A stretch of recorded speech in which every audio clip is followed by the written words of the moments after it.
Hi and welcome. This is the second in our Fixing the Door video series.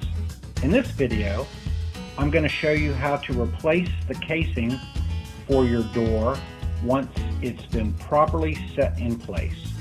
So I've taken the trim off of the door jamb, and now that I've adjusted the door jamb, I need to put the trim back. Today it's a bit cold. It's January. It's 18 degrees outside. It's kind of unusual cold. But I'm going to do some interior work. We've been meaning to get the bathroom door back on after I've adjusted it. So in this step, what we have is I've got to get the nails out of the door jamb and header. So this is what the door jamb trim looks like. This is casing and a casing backer. It's a nice little decorative piece. Here it is. I pulled the nails out of this one. This is the header. And this is how this goes on, like so. What I want to show you though is how to get the nails out. These are in snips by Nipex. I really like these. They make pulling nails effortless. I always want to pull the nails from the back, not hammer them through. If I hammer them through, the nails have heads on them, which holds everything in place. And paint has gotten in the nail holes, and if you hammer that through, what's going to happen is where that nail head is, it's going to explode, and it's going to leave you a bigger hole to putty or fill. So what I want to do is get these nails out with as little damage as possible. I really like using these in snips. I just roll it along. If you don't have good hand strength, you'll really appreciate this process.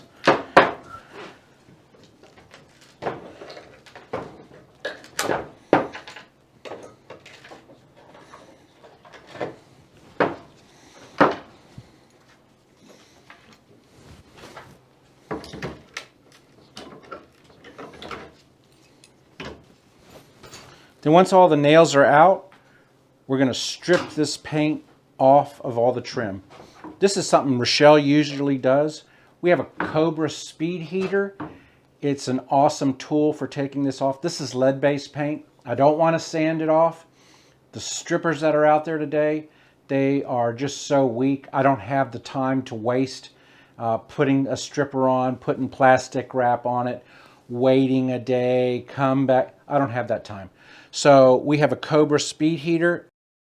I'll see if I can get Rochelle into stripping these off. She's done a really good job going throughout the whole house. And by using the Speedheater, you're going to superheat the paint and then just scrape it off. You don't have to worry about the lead-based paint dust particles coming into the air. And then what we've done is we will strip that wood all the way down to bare nothing, and then we don't have to worry about lead-based paint in that area forever. So we know we have lead-based paint on just the trim, not on the walls. So that's how we are going to do it. We're going to show you how to do that, and then we're going to prime it using an oil-based primer. Hey, this is my wife, Rochelle. She's been doing most of the stripping in the house, and she's going to show today how to use a Cobra Speedheater. It's an infrared heater. Turn around and show the, there we go. Boy, that thing gets super hot, super fast. It does such a great job. If you're interested in buying one of these, go to the link down below and it'll send you directly there. Also, any of the tools that we're going to show you. So, So if I'm going to set this down, it has this footrest because it's hot and you don't want to aim it at anything that it's going to heat up. But you can also turn it this way and use that to adjust the angle. So it makes it easier depending on what you're working on. So you can see there that the paint starts to bubble up. It usually takes about 10 seconds once it's hot. And you want to hold it about an inch away, which is what I'm doing. You don't hold it directly on it, then you're going to end up burning the wood. So you hold it about that far away. I usually always strip from top to bottom. And then I'm doing the center first, then I'm going to end up coming back like this to catch this side, and then also work my way down that way.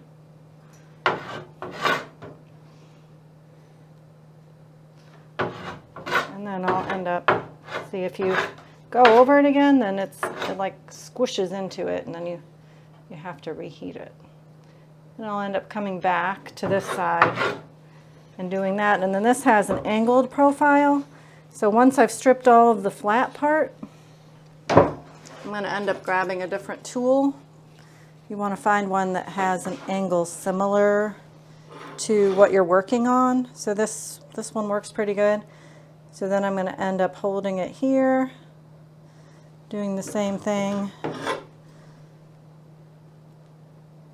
and getting that angle. But first I always get the flat section. Usually with this tool, this works really good. You can obviously turn it different ways depending on what you're working on. So I'm just going to keep working on this until I get it done. So Rochelle has already stripped this one. I'm going to go down in a second and go get more.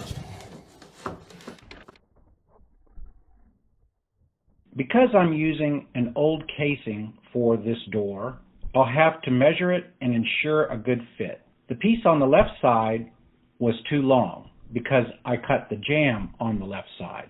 So I'm going to fit the casing in place. First of all, I had to make it a little bit narrower on the bottom. Then, once I had it in place, I could cut a new fresh clean miter at the top left.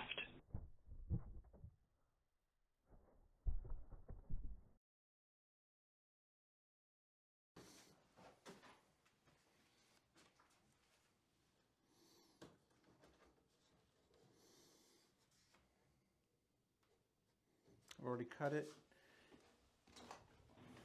Finally, I'm going to nail the casing in place, putting nails about every 10 inches to a foot. I'm using brad nails when I nail the casing to the jamb, and then I use a 15 gauge trim nail with a different nail gun, nailing it through the plaster and into the 2x4 studs.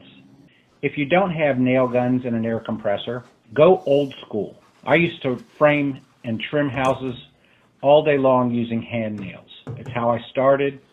I guess that's telling on my age. But you want to use a number 6 and a number 8 nail.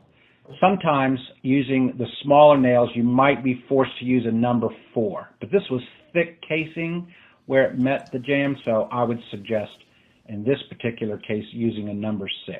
The header casing, the part at the top, once I get the miters in place, then I glue it using a typical carpenter's yellow glue, and then nail that into place the same as I did the two side pieces of casing. After everything's set in place, you're ready to prime and paint your casing. If you're going to stain it, you can do that too. Check out our video on the top 10 painting and prepping tips. That might give you a little bit of assistance on how to do that. Now we have a nicely set door framed by our custom fit casing. Perfect. It's great. I have many more to go through the house, but this was probably one of the tough ones. Our next video will cover why your door might be out of plumb or level in the first place and how to address those issues. Thanks for watching, and give us a like and a thumbs up. And let us know in the comments if there's a project you'd like me to cover next. I've got a whole house, so you can give me a challenge.